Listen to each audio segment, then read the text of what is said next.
Hello, my name is Kevin and welcome to the Love Decanters channel.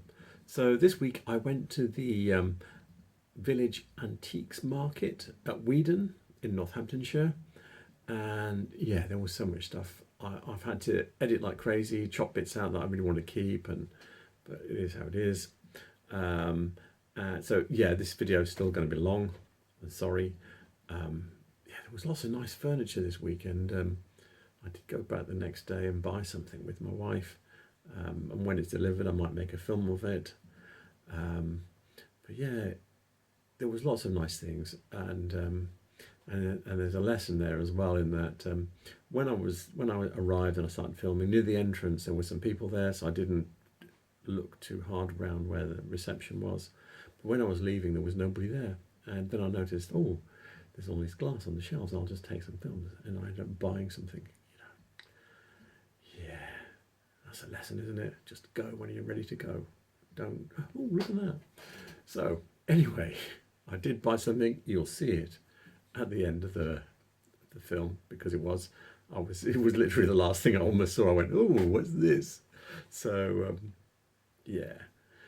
So anyway, but it was very cheap. So yeah, and so anyway, we'll get on with the movie, and I hope you like it. So I'm here today at the Weedon Village Trade Antique Market. You can see it's on the main road that goes from Weedon. It goes down there to the A5 junction, and yeah, and the market I'll show you.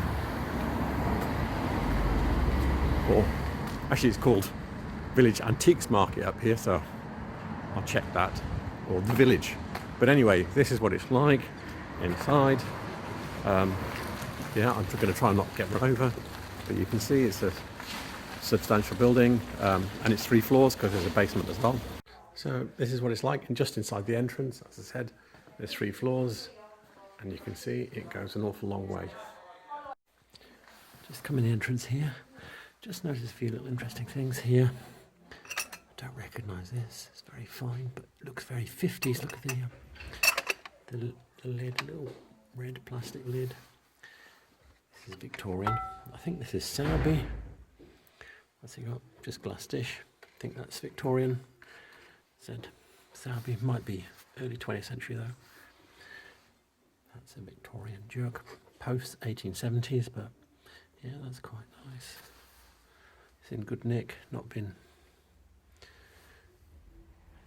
heavily stained or anything. So much else here, I'll move on. Got a pile of glasses here. Yeah, don't recognise them really. Oh, a couple of little custom glasses. They look late Victorian, early 20th century. What else is here? That's a sweet little glass there. That looks early 1900s, 1800s I should say, get that right. That'll be Bohemian. Handle implies that it's, I don't know how dating a handle's on Bohemian ones, but that implies that it's going to be Victorian. Maybe it's anything like the UK. This is nice. This has looked like something Thomas Webb would do. That's very nice. Very stylish with the sort of like neoclassical swags. Handle says sort of, the way this is actually, says kind of 1870s. Maybe, yeah. Maybe a little bit earlier, but only just. But that's quite a cool little jug though. It's £25 for, that is good. There we go. One thing I've just noticed here, there's quite a few books, antique books, and yeah, and I was just looking at these. Yeah, there's not just these ones here, there's more in the other room, and I noticed, I don't know if I've got that. I don't know. Yeah, I've got so many. But let's have a look at the price, check it out. Sorry, I nearly knocked something over there. So I bought the book. It was £2. So yeah, the books there are very cheap. Yeah, it's not a good book though. Mainly museum pictures. I'm going to have a quick read to see if it's all cut and paste stuff that you see in all the books with lots of museum pictures, or if there's anything interesting in it. But yeah, from a point of view of referencing glass that you might see, it's not a great book. From a point of view of learning a bit about how, the history of glass, yeah, it's okay. So, or at least I think it's going to be okay. But anyway, yeah, always looking out for my glass books to see, and see, especially if they're £2. Oh, there we go. So they kindly took this look out of the cabinet behind me, and look, it's fantastic. This is an English one. It says Victorian. I'm presuming he's checked the dates. I'm going to try and... It's Birmingham, and it looks like it's a K. But this is unusual because it's got a little silver collar here, and it's still got the glass pouring lip, and then the stopper looks really right. That is so nice. He does want £120 for it, but yeah, it's in really good condition. I reckon that is definitely worth that. That is a really nice one.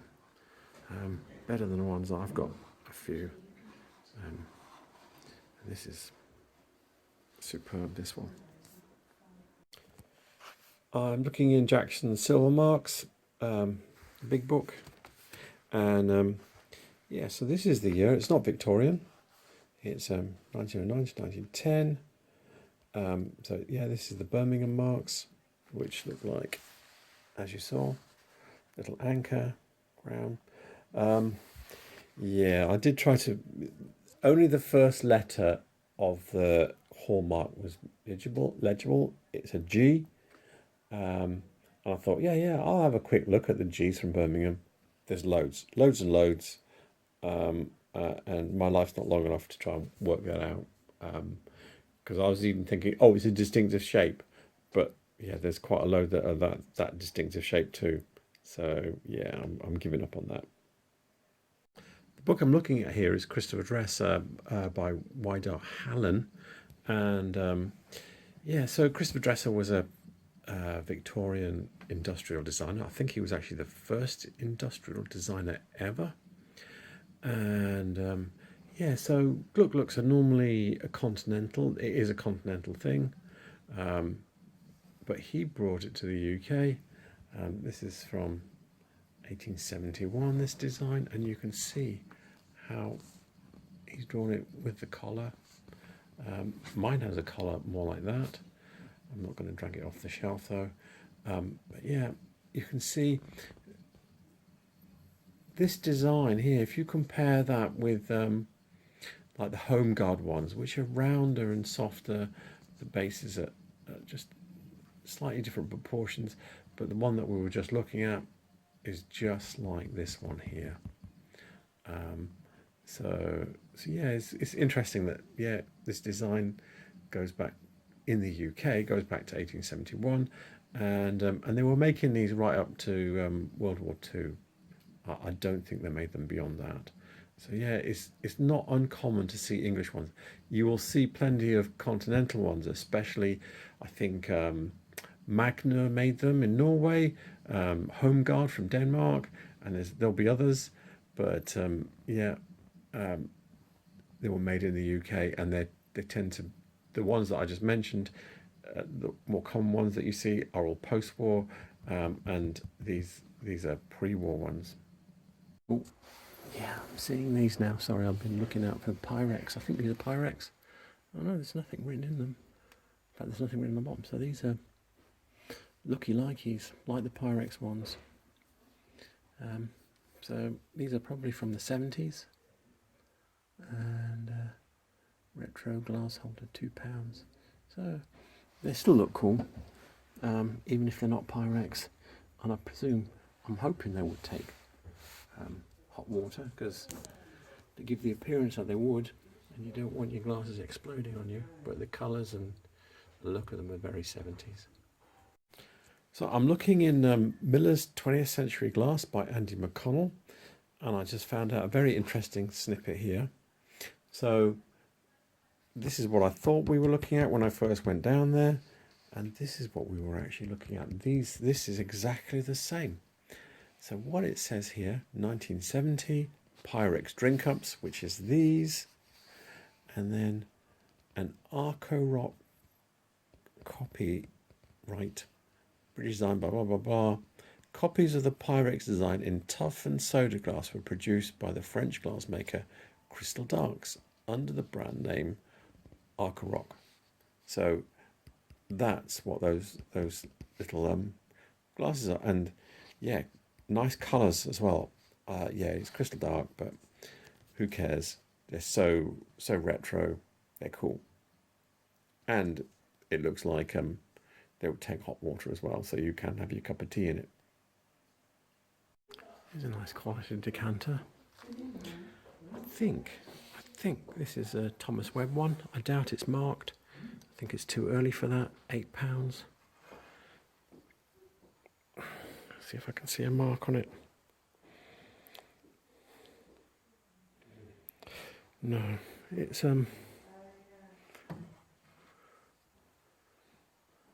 late Victorian, Edwardian one.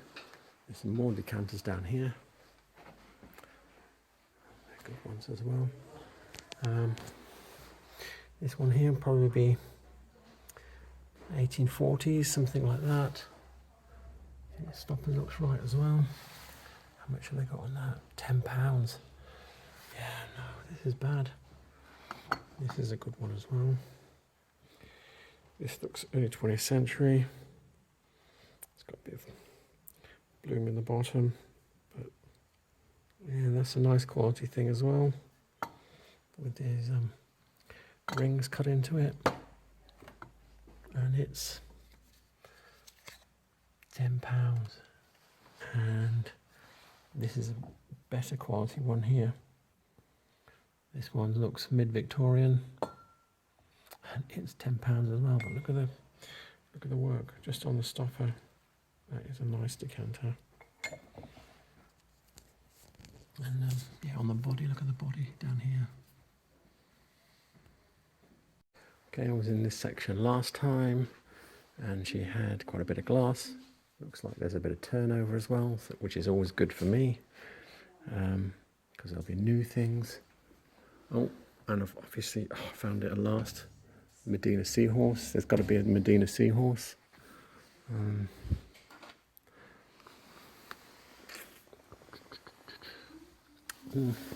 These are nice. These little dishes down here, they're Medina. I'm pretty certain. In fact, you can see the bit in the bottom is like the sea and sand colours, and then you've got like a wave. So yeah, very island-oriented glassware there. I don't recognise the bird at all. It's nice, it's cute, but I don't recognise it. Some carnival glass in the bottom here. This is unusual because I was going to say it's plain, but it's not. It's kind of like a leaf texture on it. I've never seen that before. And £14. It's quite big though. And there's another one. Don't know that. This is quite nice. This will be from the 1860s or 50s or 60s or something like that. I'm not sure if it is. It looks like something Molyneux Webb would do. I might try and find that in my books. This is a nice jug. So this is Davidson Jacobean from the 30s, but what makes it nice is I've never seen one that big before. So that's quite interesting. It actually comes in that it's 2.5 pint size. What else is here? Yeah, none of this. This is Dartington Ripple vase. Yeah, she's got Dartington written on it. She knows. Oh, you can see the mark in the base. Can you just see down there, right there, that little mark? That's a Dartington mark. Another bit of Medina. Let's see if this one's marked. No, that's Medina. Has she got it on it? Yeah, she's got it Medina. What else is here? Yeah, little custard glasses. These look late 1800s.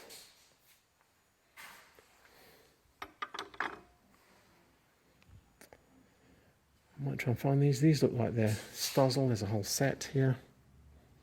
How many?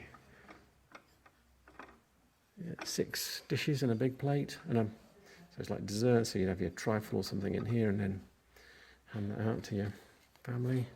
£12. That would be pre-war. You get the 20th century website here. 20th century glass, I should say. And yeah, so I thought this is what I was thinking, but no, it's not quite the same. The ones I was looking at there, less detailed. They still have these frosted segments, frosted and clear with these lines in. I mean, they did a lot of this kind of thing. Walther also did similar, but this is the one that I was thinking of, but it's not quite the same. It's difficult because I've looked at all these pictures, but I've never seen that in real life. When I see something in real life, it really fixes it in my head. So I don't think they're common bowls. But yeah, it might still be Stozzle, it might be Walther, it might be some other, either German or Bohemian company. So yeah, no luck on that one. Oh, these are interesting. So they're pressed, but they've got their piggy handles. So these are early Victorian ones. Yeah, they're quite cool. How many she's got? She's got 7. £10. So yeah, 7 glasses for £10 that are 150 years old. That's a bit of a deal. The other thing I spotted coming this way is this bowl here. This is Stuart Crystal Stratford pattern. So the Stratford pattern's from the 1921, designed by Ludwig Knight, which is just these ripples here. Yeah, this cut pattern will be a later pattern. I'll try and find this in my books and try and date it. It's £22, which is a nice price. So move on. So I found it here in this Stuart Crystal Catalogue, which I think is from the 70s because these numbers look like letraset. This isn't in my 1939 catalogue, but when you look in, you've got a number here, reg number 25660. The highest numbers in the 1927 catalogue are 2-4 numbers. And then if you look here, you got like these much higher numbers here. Yeah. So I reckon this is an early 30s one, judging by the numbers and the numbers in the 1939 catalogue, what they go up to. Yeah, I reckon this is either end of the 20s or early 30s, even though it's not in any of my earlier catalogues, just by the reg number that they've given it. I almost walked by thinking it's all pottery, and then I saw this. Yeah, look at this little cutie. Yeah. So this is Chinese by the Dalian glassware. This is from their Snowflake range. And yeah, it's from the 60s or 70s. It's quite nice. £13 is a nice little price because this is actually quite a sweet one. It's not as flashy as some of them. Not overpowering. That's quite nice. So here's a great little blog post from Mark Hill, antiques expert, and yeah, he highlights this piece here, which has got the label on it. Yeah, made in China, snowflakes, and he's showing you a few different ones here. But you get the idea. That's it. Some of them are quite flashy. So we'll click on another one. That one's quite flashy as well. And you can see here's one with the little handles, like that one we were looking at. So there you go, that's what it is. I've come down to the cellar and this is what it's like. Yeah, you can see it. This goes on for a bit more. So here's a piece of early English pressed glass. Yeah, I'll try and find this in the books. I think these are sort of like from the 1840s, 1850s. This is early stuff for pressed glass. He's actually selling the stopper separately. It doesn't go with it. It's £2. It's a pity the stopper's gone. So he's asking for £3 for the decanter. Yeah, it's nice. It's so sad. If I had a stopper, I'd be having it because yeah, it's not common. This is not a common one because it's so early. I'm looking in the Decanter, Ancient to Modern by Andy McConnell. Here's the body of that decanter that we were looking at. The price he's got down here, the date he's got is 1880. It feels older. The design looks kind of gothic, to tell the truth. Yeah, if that's the date he's got until I see anything else, that's the date it's going to be. Here we go. Yeah, you see these a lot. This is the biggest one I've ever seen with this. Some sort of, I don't think that's coloured glass. It might be, but it's not cut. This is pressed. So I don't know how they would do that. Might be some sort of lacquer. It's French, yeah. J.G. Durand. And this is Murano, because Murano, they have this funny way of doing the faces of their birds. They do the cockerels the same way. This one's partridge, because, yeah, look at that. And, yeah. So, yeah, I'm pretty happy that he's right on that too. This is a nice compot down here. I think it's pressed glass. And the way you see those ripples along the edges. Yeah, I think that's probably Molyneux web, but it's got etched ferns into it. So, you're really talking mid to late Victorian for that. The book I'm looking at is The Identification of English Pressed Glass by Jenny Thompson. And yeah, this is why I think that comport was Molyneux web. You can see it's got this little milled edge here.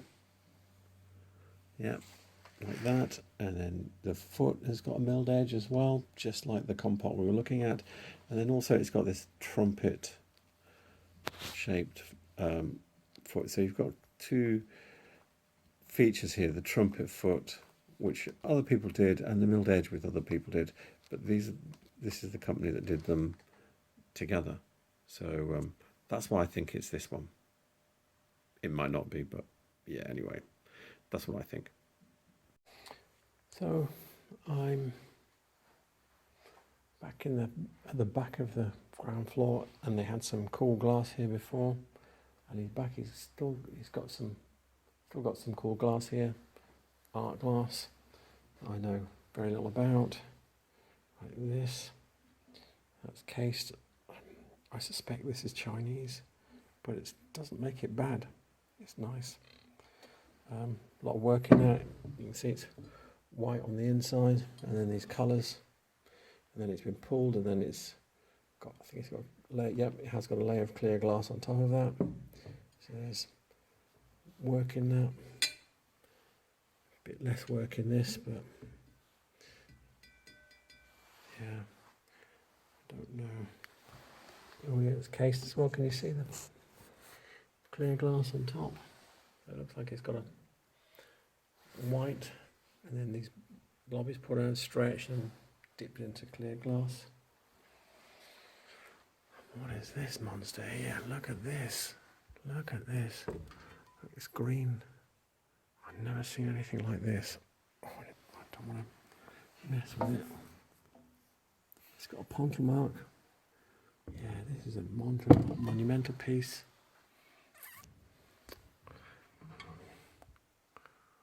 This is quite nice. It looks like something Home Guard would do. I'm not sure if it is. I'll try and find it. Yeah, I don't know about that. Ashtray. What else? Is this even glass or is it pottery? Oh, it's pottery. Yeah. Okay. I recognise this style here. Yeah, so I know. This is Italian, a Sterni International. They're outside Murano, and they've got a label that usually says something, something, something in Italian, and then Murano, made in Italy. But it says made in the style of the masters of Murano, and then it's about 20 miles down the road or something. I think these are modern. I think I've seen them. There's like a full set here, but there's work in it because look, someone has gone to the trouble of embedding all these bits of cane in it and blowing it. They are just auto blown, but still there is something going on there. What else is here? Look at this. This has got multiple layers. Look, it's got red, and it's got someone's. And it's cased, and I think this is Chinese. But yeah, that is. There is work in that as well. So that's handmade, hand done. So that's quite a good piece of glass there. What else is here? I'm going to go back over here so I don't miss anything. Work my way around.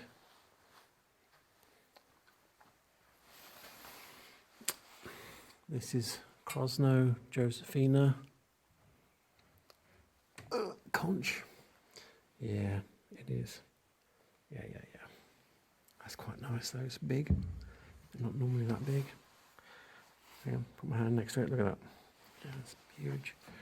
I don't recognise these at all. What else? Don't recognise this. It's got anything? No, just a matte base. It's not the same matte. I was thinking maybe it's Sabina, Poland, but it's not the same kind of matte. Yeah, that's how nerdy I am. Another big piece. Don't know who did that either, but yeah, and it's cased as well. There's lots of good things here. I mean, look how cool this is. That hasn't got a cut in there. That's hand finished. Yeah, it's big. Not good for flowers. That's quite. I think this was here last time. I think it's marked. Harry Dean signed. Yeah. Sorry about that. Pointing the camera away, but it was very heavy. Couldn't control myself. This is a decent fish. It's difficult to say. 48 pounds seems a bit toppy, but then bulk-wise, it's a big fish. Bigger than most that I've seen. I think are big. What else is here? Yeah, I don't recognise anything. I think this might be Josephina.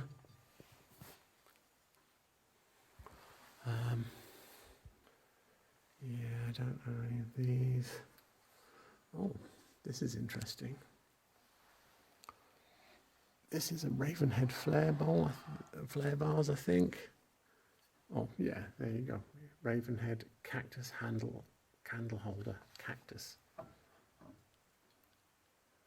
Yeah, that's a good thing my wife isn't here because she really likes those things. 22 is okay because I think it's okay because I think I've only ever seen one before, so they must be quite rare. I just noticed the look at this. This is I think this is a Porcadivus system. Is it open? Can I get into it anywhere? No, it's all locked. So this is Danish from the 70s. Porcadivus. Look at this. You have a system, you can move everything around. I suspect if you took one of these shelves off, it would say made in Denmark on the back. Bunch of pink things here. These look like, oh, it says Medina, pink Medina. Oh yeah, they're marked. That's nice. What about this? Not marked. Matafa. But yeah, he must know.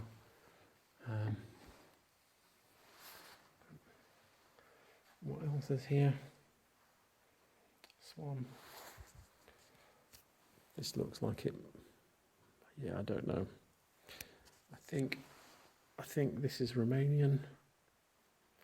That looks like it's Krosno. So that's Polish. Relatively new. What else is here? If I get in anything. Oh, these are cute. These look like they're Ravenhead. They look like something Alexander Hardy Davidson would, Williamson would do. But what else has he got? Oh, he's got another really nice fish in there. Look at that one. It's nice looking, that one is. Yeah. Don't recognise any of the other stuff he's got here. It's interesting stuff, but I'm not going to start digging into it. But yeah, I like his all unit system. That is very stylish and tasty. So I nearly missed this bit here. This is weird. I'm not sure. This top really is supposed to be a jug. Yeah, and you can see that it is some kind of jug. But where's the handle? And there's nowhere for the handle to have been. Normally I'd expect to see handle come from here, loop down, touch down here somewhere, but there's no sign that there's ever been a handle. This is a weirdness thing, but this lip definitely goes this way. It wouldn't have gone, I can feel it. This is a pouring lip. I mean, there has been some damage. I think there's been some loss here. Yeah, so this is from the, I'll put this in about the 1820s, with all the step cutting. And it would have been an expensive thing when it was new, but it is weird, very weird. So the book I'm looking at here is Irish Glass by Dudley Westropp.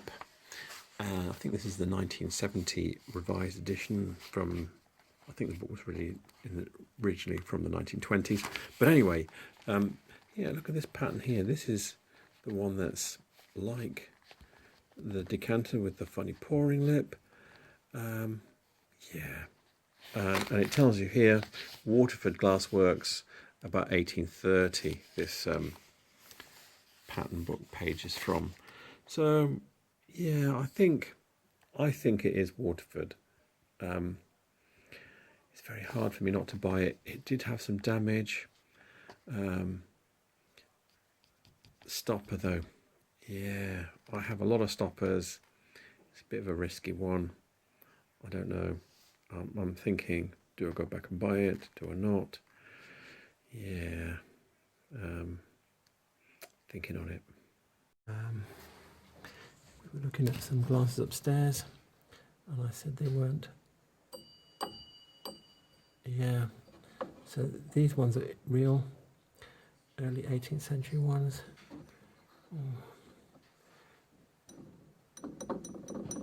That's funny. So this one's English because it's lead crystal. Listen to this. This one, it's thicker, but I'm not sure.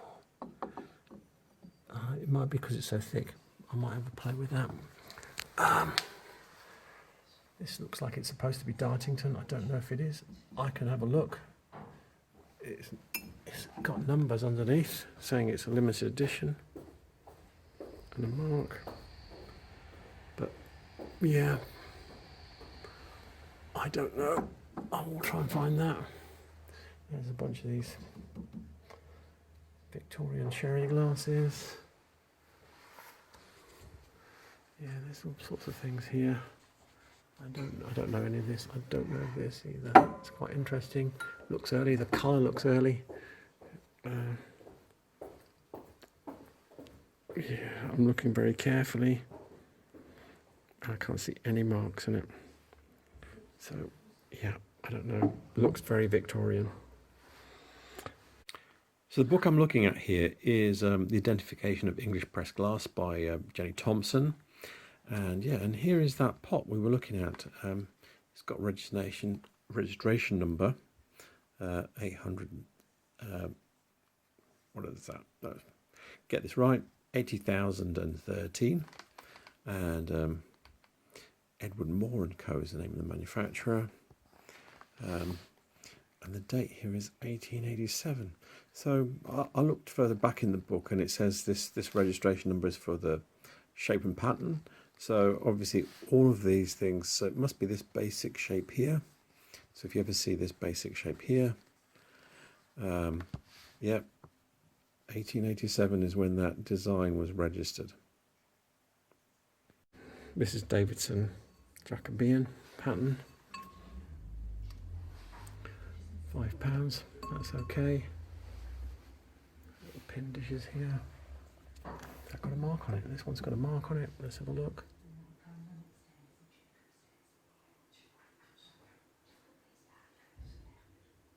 I think it's Edinburgh Crystal. I think that's Scotland. It says on there.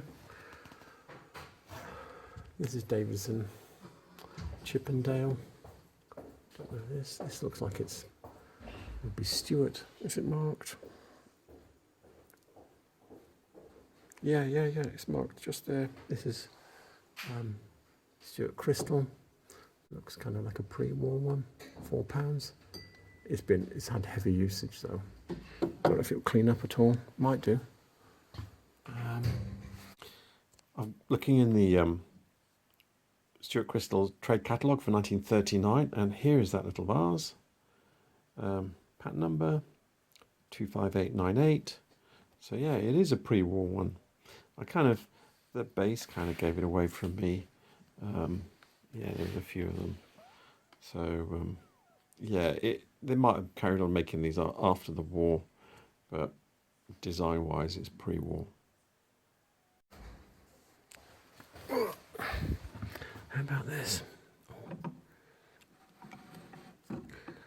Oh.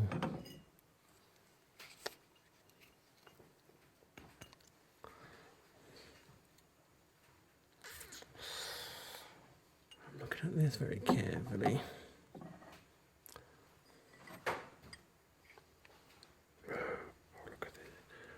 This is it's £4, and yeah, it's got massive damage, but look, it's got hot staples. I think this is Regency. Yeah. Oh no.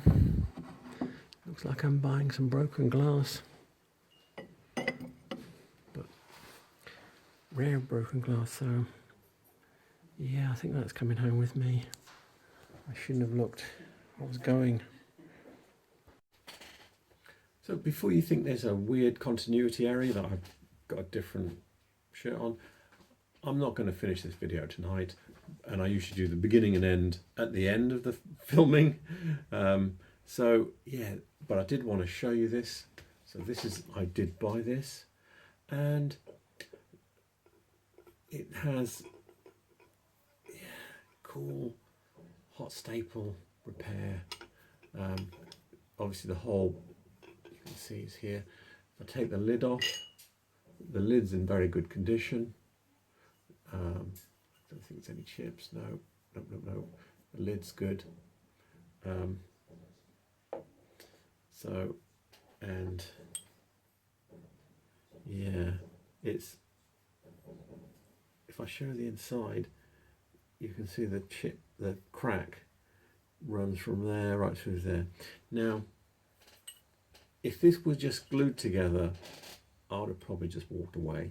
It's kind of makes it less interesting. Usually if it's old glue, it'd be yellow. But this repair has got to be at least 80 years old. Probably older. It's probably over 100 years old, this repair. So that makes it interesting to me, because it was before they were using any kind of synthetic glues to fix glass. So this was the method they were using. And yeah, and it is a nice pot. I mean, without the crack, it would have been a total bargain. £4 is okay for a completely broken pot. If it was, as I said, if it was glue, it was worth virtually nothing. It was worth whatever someone would pay for the lid, and that would have to be a dealer that would have a lot of these things, with the idea that he would try and fit it to something. Yeah, I like it. It's a very nice piece. I am going to do a video on pots. That's my other thought as well. So this adds another thing that I can do on the video and add to my website as well when I add those to my website. So yeah, and so what I'll do now is I will show you a reference I have for this. Okay. The book I'm looking at here is Irish Glass by Phelps Warren. And yeah, so there are no good English references for this kind of jar. These are the closest I can find. You can see with the lid and everything. The date on here is 1825 to 35 in the Ulster Museum. Now, these are Irish, and for the one I bought, I think it's English. You might push it and say it's Anglo-Irish, but I can't see anything about the cutting and design that says it's Irish. Normally, you know, things like these little flat tops, or the way the base is cut, or the little knop in the middle, and things like that. It doesn't have any of those kind of things that I could point at, and or even the pattern that's cut on it is, it's not anything extraordinary that I could say, yeah, it's got an Irish look about it or feature about it. So I think it's English. But anyway, I like it, so that's okay. So as you saw, I've only got one Irish reference there, but I will show you a little cross reference I have. That's a material thing, and it's this decanter here. Okay, so this is a really nice piece of Regency glass, late Regency, or George IV. Yeah. So, and what's interesting about this is the stopper. Okay, this is an original. See, it fits nicely in there, and yeah. And if I take that off, and then I take the lid off here. Now, if you look at the finial on there, look at how that's done, and then look at how this stopper's done. If I hold that closer, you get the idea. Yeah, you can see the styling. This design will be fairly concurrent with each other. You know, this was a look and this was a look. So yeah, that's why you kind of like, sometimes you may not have a book reference, but you can look at things, elements of things, and go, yeah, I think it's this period because of elements like that, where you go, I know how old that is. Yeah, it's the same style. I hope you enjoyed that visit to the Village Antiques Market in Weedon. Yeah, if I was doing a video on furniture, I could have done a video an hour long. There was so much really good furniture there, and it was very cheap as well. Obviously, it's completely out of fashion, all that stuff, because, you know, brown furniture, but they have a load of really nice furniture over quite, you know, Georgian right through to, you know, Edwardian times. In fact, actually, there's some mid-century stuff as well. So some good mid-century stuff. But anyway, I digress. Get on with housekeeping. The address and links for the Village Antiques Market will be below. Also, all the links to the websites I was looking at will be below as well, and the names and authors of all the books. So I hope you enjoyed this again, and please remember to like and subscribe. Thank you. Good night.